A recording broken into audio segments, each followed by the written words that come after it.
చప్పట్లు కొట్టు. అలాగే పుష్పవతి రాజేష్ గారిని కూడా అంబేద్కర్ గారి గురించి చెప్పాల్సింది కోరుతున్నాం. అవసరం లేదు. అంబేద్కర్ జయంతి మనం జరుపుకుంటున్నామంటే అంబేద్కర్ ఆశయాలని, అంబేద్కర్ తెగింపు, అంబేద్కర్ ఉన్నటువంటి పట్టుదల మనకి, మన యూత్కి ఎంతవరకు ఉన్నది అనేది ప్రశ్నించుకోవాలి. ఆ తెగింపు మన పల్లెలో దాదాపుగా ఒక 3-4 సర్పంచులుగా ఒక 15-20 సంవత్సరాల పీరియడ్లోనే సర్పంచులుగా చేశారు, ఎంపీటీసీలుగా చేశారు. కానీ ఒక ఎస్ఐతో కానీ, సిఐతో కానీ, ఎస్పీతో కానీ, డిఎస్పీతో కానీ కనీసం కానిస్టేబుల్తో కూడా మాట్లాడలేని పరిస్థితుల్లో కుర్రాళ్ళు ఉన్నారని నేను అనుకుంటాను. నా కుర్రాళ్ళు చిన్నపరచడానికి కాదు, ఆ పరిచయాలు, అటువంటి యాటిట్యూడ్ మనకు అలవాటు అవ్వట్లేదు ఈ పల్లెకి.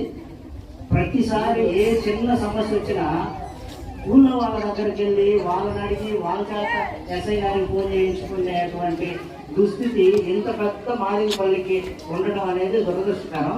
అది పోవాలంటే పిల్లలందరికీ ఎస్ఐలతోటో, సిఐలతోటో, ఎంఆర్ఓలతోటో, ఎండిఓలతోటి పరిచయాలు ఏర్పడాలంటే ఇలాంటి సభలో ఈ మన పెద్దలతో పాటు ఆ ఎస్ఐల్ని, సిఐల్ని, డిఎస్పీలని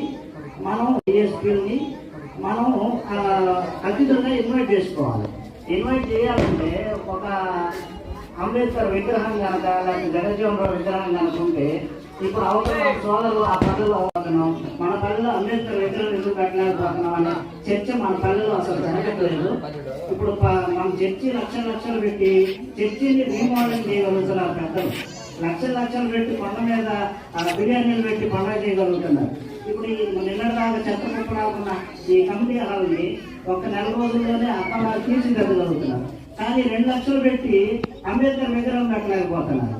దాని గురించి ప్రతిసారి మనం పిల్లలు కూర్చోబెట్టి చాక్లెట్లు పరుచుకొని వెళ్ళిపోతున్నాం తప్ప, అంబేద్కర్ స్టాచ్యూ పెట్టాలంటే ఏం చేయాలి, అంబేద్కర్ స్టాచ్యూ ఎందుకు పెట్టలేకపోతున్నాము, అంబేద్కర్ స్టాచ్యూ పెడితే వచ్చే ఉపయోగాలు ఏంటి అనేది మనం చర్చించుకోవట్లేదు.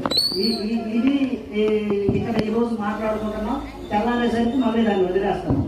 అంటే మన పల్లెకి విగ్రహం అవసరం లేదా అవసరం ఉంటే దాన్ని ఎక్కడ పెట్టాలి, ఎలా చేయాలి, దాన్ని ఇనిషియేటివ్ పెద్దలు తీసుకోవాలని నేను విజ్ఞప్తి చేస్తా ఉన్నా. Thank you.